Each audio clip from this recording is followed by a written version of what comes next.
আমার ভাইরা, আজকে যেই মাসটি চলতেছে অত্যন্ত গুরুত্বপূর্ণ একটি মাস, দামি একটি মাস, যেই মাসের কথা বিশ্বনবী দোয়ার মধ্যে বলেছেন। এই মাসের নাম হলো রজব মাস। কি মাস ভাই? জোরে সোরে চিৎকার দিয়ে পড়েন আলহামদুলিল্লাহ। রজব মাস অনেক দামি একটি মাস। 12 মাসের ভিতরে 4টি মাসকে আল্লাহ রাব্বুল আলামিন সম্মানিত করেছেন।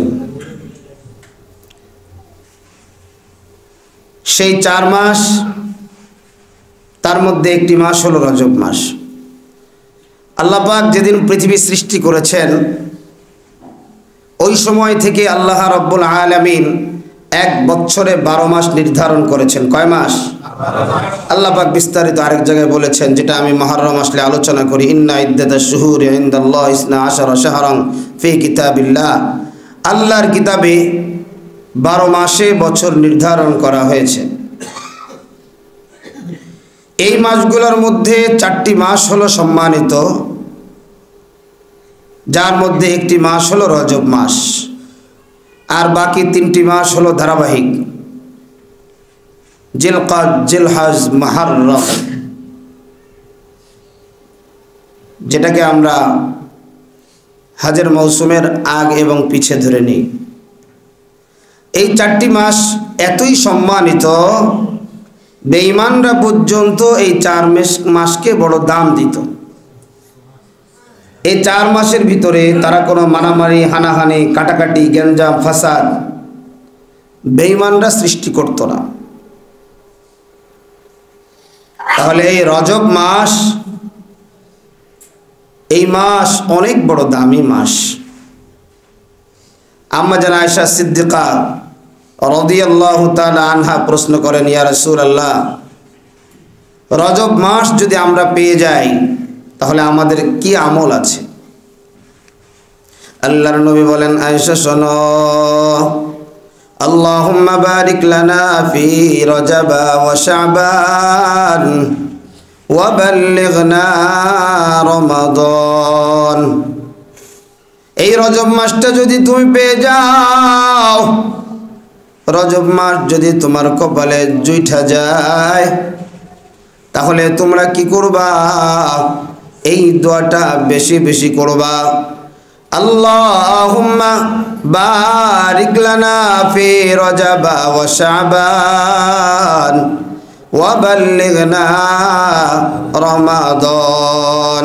সাথে সাথে একটু পড়ি, আল্লাহুম্মা বারিক লানা ফি রজবা ওয়া শাবান ওয়া বাল্লিগনা রমাদান।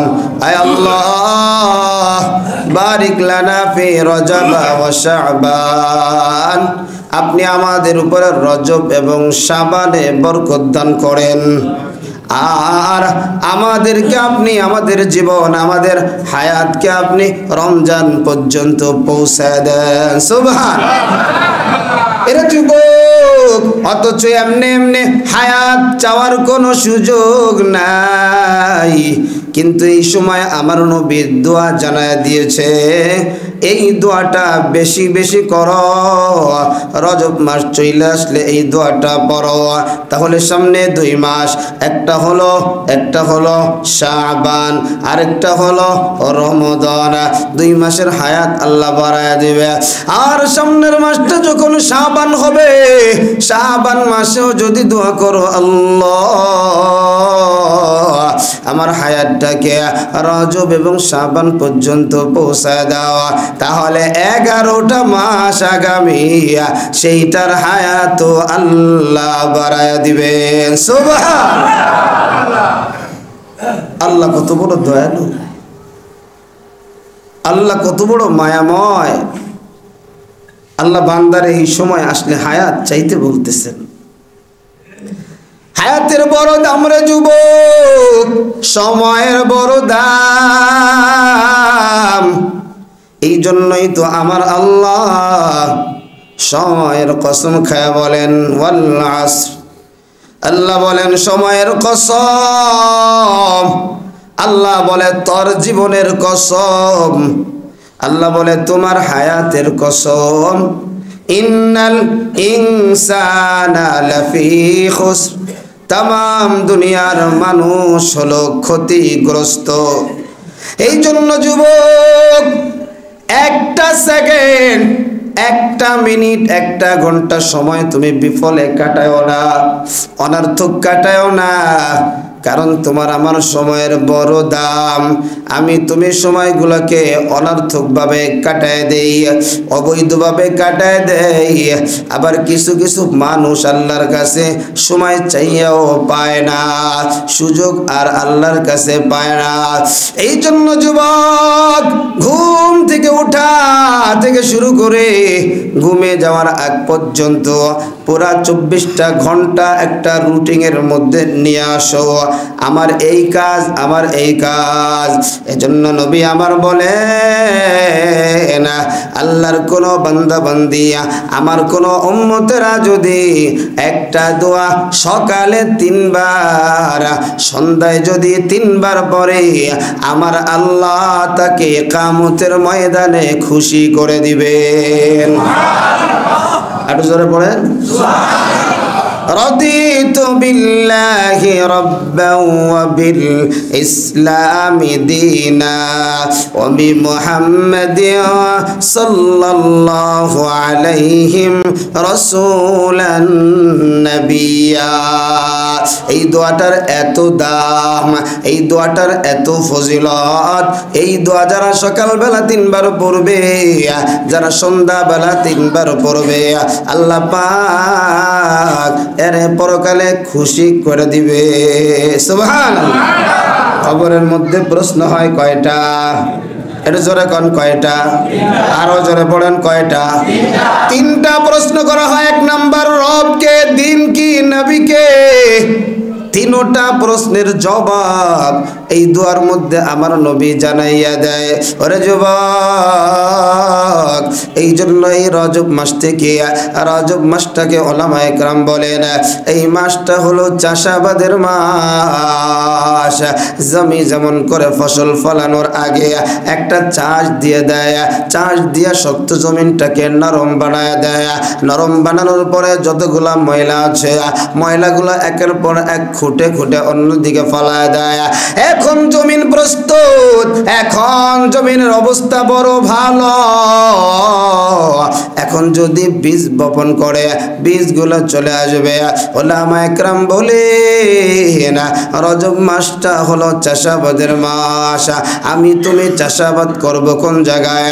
আমি আমার কলবের মধ্যে চাষাবাদ করব, আমি আমার চোখের ভিতরে চাষাবাদ করব, আমি আমার জবানের ভিতরে চাষাবাদ করব, আমি আমার হাতের ভিতরে চাষাবাদ করব, আমি আমার পায়ের ভিতরে চাষাবাদ করব।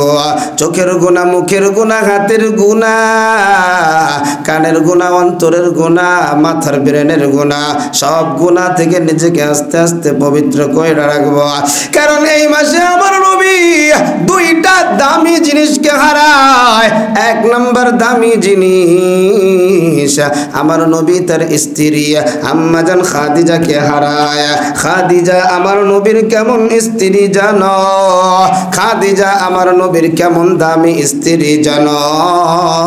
বলে খাদিজা পারিবারিক যত কাজ ছিল, যত সান্ত্বনা ছিল, সব আমার নবীকে দিতেন।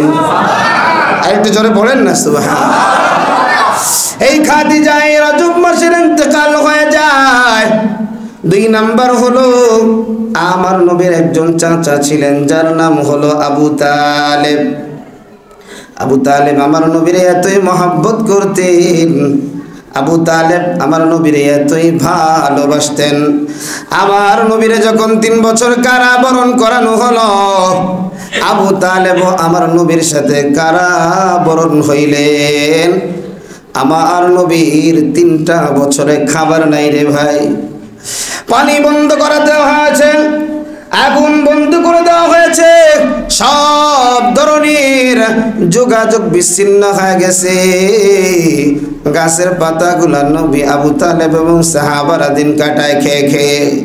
এক সময় গাছের পাতাও নাই, শক্ত শক্ত পাথরগুলা পর্যন্ত নবীর উম্মতেরা খেয়ে জীবন কাটায়। ওই সময় আবু তালেব আমার নবীর সাথে যুবক, আমার নবীকে রাজনৈতিকভাবে রক্ষা করেছেন আবু তালেব। আমি যদি আমার ভাতিজার সাথে এই জায়গায় না যাই, তাহলে যদি বেঈমানরা আক্রমণ করে আমার ভাতিজারে দুনিয়া থেকে বিদায় করে দেয়, তাহলে আমি আমার নিজের বিবেকের কাছে কি জবাব দেব? এই জন্য আবু তালেব, এই রজব মাসে আবু তালেবেরও ইন্তেকাল হয়ে যায়। আমার নবীর মনটা বড় খারাপ, আমার নবীর মনটা বড় ব্যথিত। আমার নবী চিন্তা করতে করতে আমার প্রাণের স্ত্রী খাদিজাও নাই, আমার প্রাণের চাচা আবু তালেবও নাই। আজকে আমি মোহাম্মদ রেখে সান্ত্বনা দিবে, আজকে আমি মোহাম্মদ রেখে সমস্ত প্রকার সাপোর্ট দিবে। এই জন্য আমার নবী চিন্তায় বিভোর, আমার নবী হাতিমে কাবার ভিতরে টেনশন করে করে ঘুমায় যায়। আমার আল্লাহ বুঝে আমার নবী বড় টেনশনে আছে, আমার মোহাম্মত বড় টেনশন যুক্ত আছে। না, আমি আর আমার নবীরে টেনশনে রাখতে চাই না, আমি আর আমার নবীরে পেরেশানিতে রাখতে চাই না। জিবরাইল ও মিকাইল যা রে যা, আমার বন্ধু মোহাম্মদ রে দুনিয়ার জমিন থেকে আমি আল্লাহর আরশ মহল্লায় নিয়ে আয়। আর একটু জোরে পড়েন না। আমার আল্লাহ নিয়ে যায় আরশে। সেই আলোচনাটা হবে আগামীতে, কিন্তু আজকে এতটুকু বোঝো, মুহররম মাস আসলে, রজব মাস আসলে দেহের মধ্যে কোনো বক্রতা রাখা যাবে না, মনের মধ্যে কোনো কষ্ট রাখা যাবে না, কারো সাথে কথা বলে না বলে থাকা যাবে না, কারো সাথে ঝগড়া লাগায় রাখা যাবে না। কেস কালেকশন যদি কারো সাথে হয়, কেস কালেকশনও এই রজব মাসে চলবে না, কারণ এই মাসকে সম্মানিত করেছেন যিনি, তিনি কে? সবাই সবাই সবাই আরো জোরে বলেন কে? আরে যুবক, আমার মায়ার নবীর একজন সাহাবী, ওই সাহাবীটা যখন মসজিদে ঢুকে, আল্লাহর নবী বলেন আমার এই সাহাবী জান্নাতি। আরো জোরে আরো জোরে। আল্লাহর নবী বলেন আমার এই সাহাবী জান্নাতি। আবার আরেকদিন নামাজের সময় ঢুকেছে আসরের নামাজ, আল্লাহর নবী কয়েকজন সাহাবীরে বলে আমার এই সাহাবী জান্নাতি। বারবার খালি তার ব্যাপারে জান্নাতের সুসংবাদ দেওয়া হয়। সুবহানাল্লাহ বলেন। এবার সাহাবা একরামের কৌতূহল জাগছে রে যুবক, আল্লাহর নবী খালি তারই কয় জান্নাতি, তার মধ্যে এমন কি গুনাহ আছে, এমন কি আমল আছে, আমি একটু তার সাথে তার সহচর হব, আমি একটু তার বাড়িতে তার মেহমান হব। এমন সময় মেহমান হইতে গিয়া মেহমানও হয়ে গেল। তাকাইয়া দেখে ফজরের নামাজে জামাতের সাথে নামাজ, জোহরের নামাজেও জামাতের সাথে নামাজ, আসরের নামাজেও জামাতের সাথে নামাজ, মাগরিবের জামাতেও জামাতের সাথে নামাজ, এশার নামাজেও জামাতের সাথে নামাজ। আল্লাহর বান্দা জামাতের সাথে নামাজটা পড়া দেখলাম ঘরে একা একা ঢুকলো, আমার আরেকটা ঘরের ভিতরে রাখলো, ওই ঘর থেকে তার দিকে স্পষ্ট দেখা যায়। তাকাইয়া দেখি রে আল্লাহর বান্দা অল্প কিছু সময়ের মধ্যে ঘুমাইয়া গেল।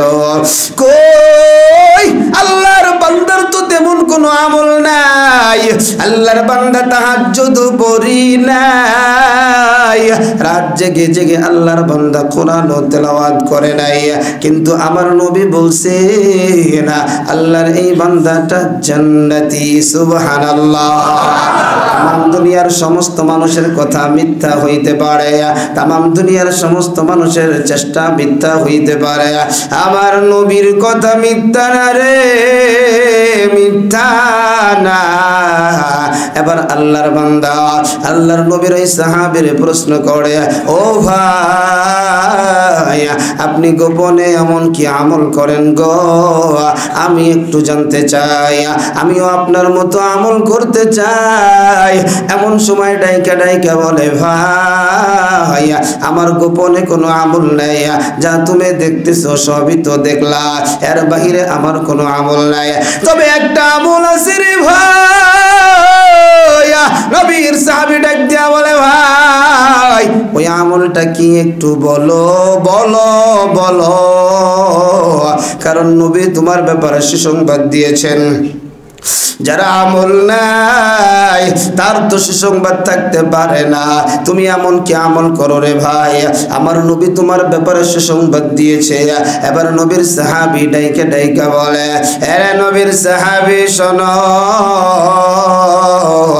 আমি যখন এশার নামাজটা মসজিদ থেকে জামাতে বইরা আসিয়া, আসার পরে বাড়িতে আইসা আমি কারোর সাথে কোনো কথাবার্তা আড্ডা দিই না, আমি কোনো গুনাহ করি না।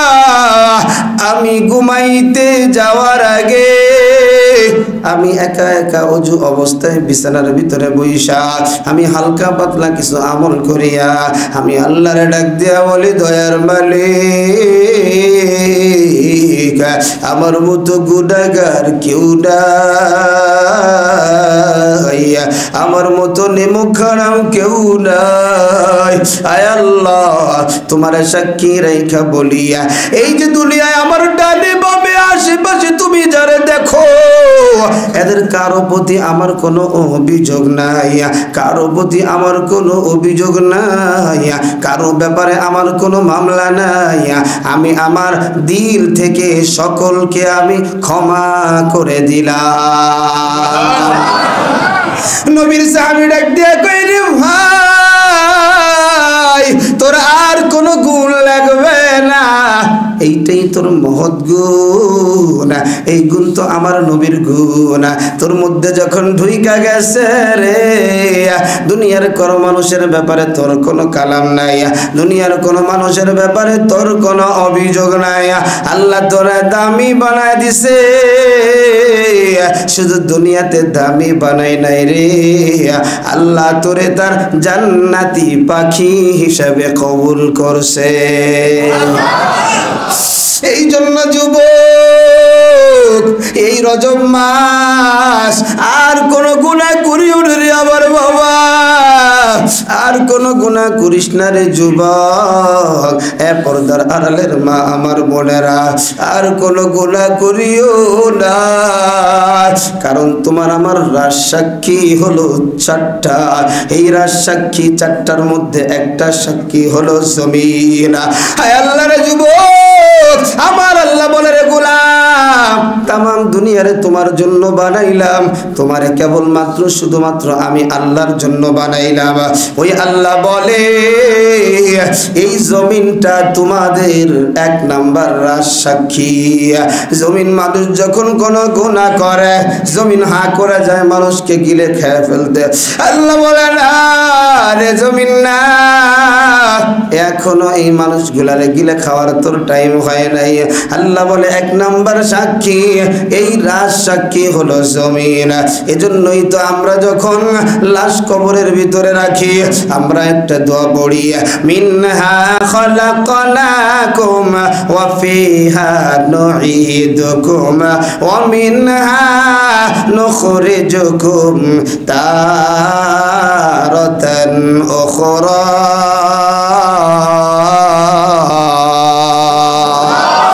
আল্লাহ আমার জানাইয়া দেয়, গোলাম মিনহা আই আল আরদি মিনহা খলাকনাকুম, আমি তোমাদেরকে এই জমিন থেকে আমি আল্লাহ তোমাদেরকে বানাইলাম। খালাকা ইয়াখলুক মানে সৃষ্টি করলাম, আমি এই জমিন থেকে তোমাদেরকে বানাইলাম। মিনহা খলাকনাকুম ওয়া ফিহা নুঈদুকুম, আবার এই জমিনের মধ্যেই তোমাদের প্রত্যাবর্তন। এই দুনিয়ায় তুমি বলো আমি বলো কেউ থাকতে পারবো না, সবাইরে আবার জমিনের মধ্যে ঢুকাইয়া দেওয়া হবে। আল্লাহ বলে, মিনহা খালাকনাকুম ওয়া ফিহা নুঈদুকুম ওয়া মিনহা নুখরিজুকুম তারাতান উখরা। আল্লাহ বলে আবার তোমারে আমার এই জমিন থেকে পুনরায় উত্থিত করা হবে, আবার উঠাইয়া দেওয়া হবে ওই কিয়ামতের ময়দান যখন কায়েম হয়ে যাবে। আল্লাহ বলে ইযা জুলজিলাতিল আরদু জিলজালাহা, জমিন নিজের প্রকম্পনে প্রকম্পিত হবে। ওয়া আখরাজাতিল আরদু আসকালাহা ওয়া আখরাজা ইখরিজু আখরাজা। আল আরদু মানে জমিন, জমিন তার ভিতরে যা আছে বের করে দিবে। ওয়া আখরাজাতিল আরদু আসকালাহা ওয়া ক্বালাল ইনসান, ইনসান মানে মানুষ, মানুষ বলবে মালাহা, আজকে জমিনের কি হইল। ওয়া ক্বালাল ইনসানু মালাহা, জমিন বলবে ইয়াউমাইযিন তুহাদ্দিসু আখবারাহা, খবরের বহু বচন আখবার। জমিন তোমার আমার সব খবরগুলা প্রকাশ করে দিবে, সব আল্লাহরে দিয়ে দিবে। এই জমিন এক নাম্বার সাক্ষীর যুবক। এই জন্যই তো দেখো জমিন থেকে তোমারে বানাইলো, তুমি যা খাও তাও সেই জমিন থেকে। গরু বলো, খাসি বলো, হাঁস মুরগি বলো, সবগুলোর খাবার কিন্তু এই জমিনে। তুমি যেই ফলগুলো খাও, তুমি যেই শস্যগুলো খাও, সব কিন্তু জমিনের পানি দ্বারা, জমিন থেকে নির্যাস নিয়ে নিয়ে উদ্ভিদ জন্মগ্রহণ করে। আপেল বলো, কমলা বলো, মালটা বলো, বেদানা বলো, কিন্তু মাটির শরীরের জন্য মাটির খাবার।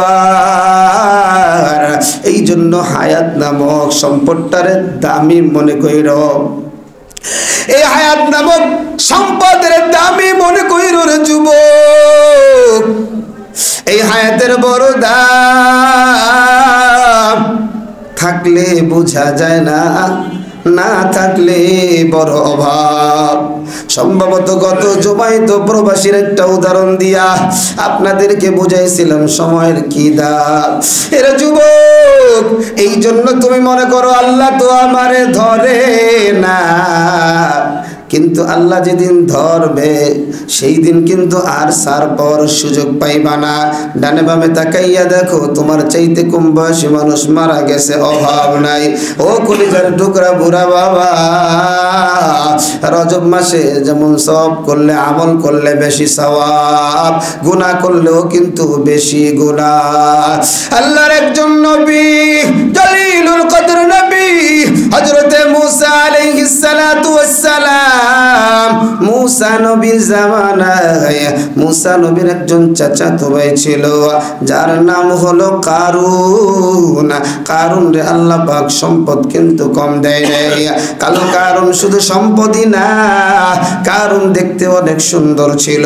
কারুন শুধু সুন্দরই না, মুসা নবীর উপরে যে কিতাব ইনজিল নাজিল হয়, কারুন ওই কিতাবের হাফেজ ছিল, হাফেজ ইনজিল।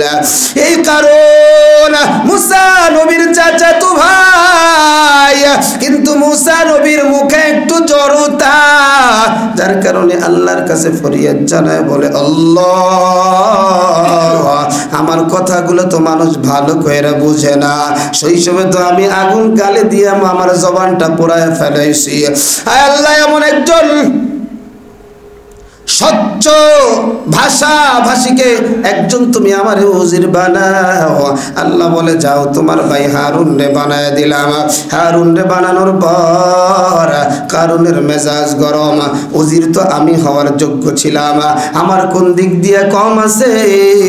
আমি তো এইটার হাফেজ, কিন্তু আমার উজির না বানায়া মুসা নবী তার ভাই হারুন রে উজির বানাইছে। কেমন একটা হিংসাত্মবোধক মনোভাব, কেমন যেন হিংসার চাদর নিয়ে টানাটানি করে। ওদিক দিয়া ভিতরে ভিতরে মুসা নবীর উপরে ফুফায়া ফুফায়া কেমন যেন একটা ক্ষোভ ফসফস কইরা উঠে। আস্তে আস্তে আল্লাহ পাক কারুনরে অনেক সম্পদের মালিক বানায়া দিলেন। অনেকে আছেন যে নিজের আপন ভাইয়ের সাথে আজকে 5 দিন 7 দিন 1 বছর 2 বছর কথা বলে না। অনেকে আছে নিজের বোন নিজের নিজের বোনের সাথে কথাবার্তা বলে না, বোনটা একটু দরিদ্র দেখা তার বাড়িতে যায় না, ভাইটা একটু গরিব দেখা তার বাড়িতে যায় না। ও ভাই, এই মাসেও যেই মাসে আসলে বেঈমানরাও মারামারি ছেড়ে দিত, হানাহানি ছেড়ে দিত, আমি মুসলমান হয়া আমার মুসলমান ভাইয়ের উপরে আমার এত কষ্ট কিসের রে ভাই? আজকে মরে গেলেই তো কালকে 2 দিন হয়ে যাবে। ওই যেই ভাই তোমার রাগ হয়ে রয়েছে, ওই ভাইও যদি তোমার আজকে মরণের খবর শুনে তোমার জানাজায় কিন্তু হাজির হবে। কি বলেন, হবে না ভাই? তুমিও যদি ওই ভাইয়ের মরণের কথা শুনো, তুমি কি তার জানাজায় যাবা না? যাও, কি দরকারটা আছে? এজন্য ওই সাহাবার আমলটাকে অনুসরণ করো। ঘুমে যাওয়ার আগে আগে যাই নামাজে বসে আল্লাহর কাছে বলো, আল্লাহ সবাইকে মাফ করে দিলাম। আল্লাহ বলে, রে বান্দা, তুই তো সবাইকে মাফ করে দিলি। ও বান্দা, মাফ করা তো আমি আল্লাহর গুণ। ও বান্দা, তুই যেহেতু তুই সবাইকে মাফ করতে পারছিস, আমি আল্লাহ কি তোরে মাফ করতে পারি না? আমি আল্লাহ তোর জীবনের সব গুনাহ মাফ করে তোকেও বেগুনাহ মাসুম বানায় দিলাম। একটু জোরে পড়েন আল্লাহ রাব্বুল আলামিন রজব মাসের পবিত্রতা রক্ষা করে রমজানের জন্য পবিত্র হওয়ার তৌফিক দেন, যাতে আমরা একটা রোজাও জীবন থাকলে যেন না সারি। কথা কন ঠিক কিনা? আমার ভাইয়েরা, আজকে হেলায় খেলায় তো আমরা রোজা ছেড়ে দিই। এজন্যই আল্লাহ পাক একটু আগ থেকে রমজানের ঘ্রাণ ছড়ায় দিছে। আরে রজব মাসের ঘ্রাণ যখন আসছে, অটোমেটিক নাকের ভিতরে রমজানের ঘ্রাণ চলে আসছে। রোজা রাখার মধ্যে যে কি মজা আর কি আনন্দ অন্য কোন ইবাদতের মধ্যে, আরো জোরে বলেন, অন্য কোন ইবাদতের মধ্যে। ইফতারি সামনে নিয়ে আজকে সব খাইয়া লাবো, 1 গ্লাস পানি খাওয়ার সাথে সাথে পুরো পেট ভরে যায়। সুবহানাল্লাহ বলেন, আরো জোরে বলেন সুবহানাল্লাহ। এই মাসে আমার নবীরে আল্লাহ কোন জায়গায় নিছে? কয় না শুরুতেই তো কয়ে দিয়েছিলাম, কোন জায়গায় নিছে? 7 আসমানের উপরে আমার আল্লাহর সামনে বসাইছে। সুবহানাল্লাহ। আল্লাহ যেই নবীরে তার সামনে বসাইছে, ওই নবীর উম্মতের দাম আছে না নাই? ওই নবীর উম্মতের জন্য আল্লাহ আল্লাহর তরি জান্নাত বানাইছে। সুবহানাল্লাহ। তবে উম্মতের মতো উম্মত হইতে হবে, কথাটা যেন মনে থাকে। কোরআনের মধ্যে ফেসবুক চালানোর কোনো আয়াত নাই। কোরআনের আয়াতের অপব্যাখ্যা করবে যারা, দুনিয়ার জমিন থেকে বিপদগামী হবে তারা। ঠিক কিনা বলেন? কি কইতে কি কও, হুশ পাও না চান্দু, ধরা খাইবা যেদিন বুঝবা কত ধানে কত চাল। এজন্য ভাইরা আমার, সব সময় চেষ্টা করবেন আল্লাহ এবং আল্লাহর রাসূল যেই ব্যাখ্যা কোরআনের করে দিয়ে গেছেন, সেই ব্যাখ্যার বাহিরে যারা যাবে এদের বয়ানও শুনবেন না। আচ্ছা, আল্লাহ বলছে আলিফ লাম মিম, এই আয়াতের অর্থ আমার আল্লাহ জানে না? কথা কয় না? আমার নবীরেও জানাইছে। সুবহানাল্লাহ পড়ে। নবী আমাদেরকে জানায় নাই। এখন এই আলিফ লাম মিমের অর্থ নিয়ে আমার মাথা ঘামানোর কোনো দরকার আছে? আরে জোরে কয় না। আরেকটা উদাহরণ দেই। আল্লাহরে কেউ দেখছেন আপনারা? আমিও দেখছি? দেখিনি। তবে আলহামদুলিল্লাহ ইমামে আজম আবু হানিফা স্বপ্নে আল্লাহকে অনেকবার দেখেছে। আরো জোরে কোন সুবহানাল্লাহ। এবং অনেক আল্লাহর বান্দা বান্দিরা এখনো আল্লাহর নবীজিকে স্বয়ং আল্লাহকে স্বপ্নে দেখে। স্বপ্নে দেখার মধ্যে যে কি মজা, যারা নবীজিরে দেখছেন কি মজা, আল্লাহরে দেখলে তো আরো মজা। আল্লাহর স্বপ্নে এত মজা লাগবে, জান্নাতে কত মজা লাগবে। আল্লাহু আকবার। আরো জোরে কয় না আল্লাহু আকবার। কিতাবে বলে আল্লাহ যেদিন নূরের পর্দা সরায়া দিবে, বান্দা বান্দি আ করে তাকায় থাকবে। তাকাইছে তো তাকাইছে, চোখ আর সরায় না। আল্লাহ দীর্ঘদিন পরে ওই বান্দাদের স্ত্রীরা জান্নাতের মধ্যে থেকে আল্লাহর কাছে বলবে, আল্লাহ তুমি একটু আমগো স্বামীর আমগো কাছে পাঠায়া দাও। আল্লাহ পাক তখন পর্দা আস্তে আস্তে করে টাইনে দিবে। বান্দারা হাউমাউ করে চিল্লাবে আর কান্না করবে, বান্দা আমারে যে দেখছো হয় নাই? ও বান্দা কত সময় আমারে দেখছো? বান্দারা বলবে এই তো মাত্র সবে মাত্র দেখলাম। তাফসীরের কিতাবে আসছে এটার মধ্যেই 900 লক্ষ বছর অতিবাহিত হয়ে গেছে। ওই আল্লাহকে আমরা দেখবো ইনশাআল্লাহ ইনশাআল্লাহ। এজন্য ভাই দুনিয়ার মধ্যে বেশি হাসি তামাশা করলে, রং তামাশা করলে আল্লাহরে পাওয়া যাবে না। মনে রাখো আমার নবীও কাঁদছে, মনে রাখো সাহাবারাও কাঁদছে, মনে রাখো আইয়ামে মুজতাহিদিন যারা আছেন তারাও কাঁদছে, তোমারও কাঁদতে হবে। কান্না করবে বেশি যারা, জাহান্নামের আগুন নিবে জান্নাতে যাবে তারা। ঠিক কিনা বলেন? এজন্য ভাইয়েরা আমার, আমরা ইনশাআল্লাহ ডানে বামে যারা আছে, এখনো তো রোজার 2 মাস, কয় মাস? 2 মাস। ডানে বামে যারা আছে, যারা রোজা রাখে না, আমরা এদেরকে বুঝাবো। প্রয়োজন যদি হয়, যারা অন্যদের রোজা না রাখার ব্যবস্থা করে দেয়, বুঝলেন না, খাওয়া দাওয়ার আয়োজন করে, এদেরকে আমরা বয়কট করব। ঠিক আছে না ইনশাআল্লাহ?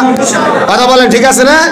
যারা এমনটা করবে, রমজান মাসে দোকানপাট খোলা রাইখা মুসলমানদেরকে গুনাহগার বানাবে, এদের দোকান থেকে প্রয়োজন যদি হয় আমরা কোনো বাজারও খাবো না। ঠিক কিনা বলেন?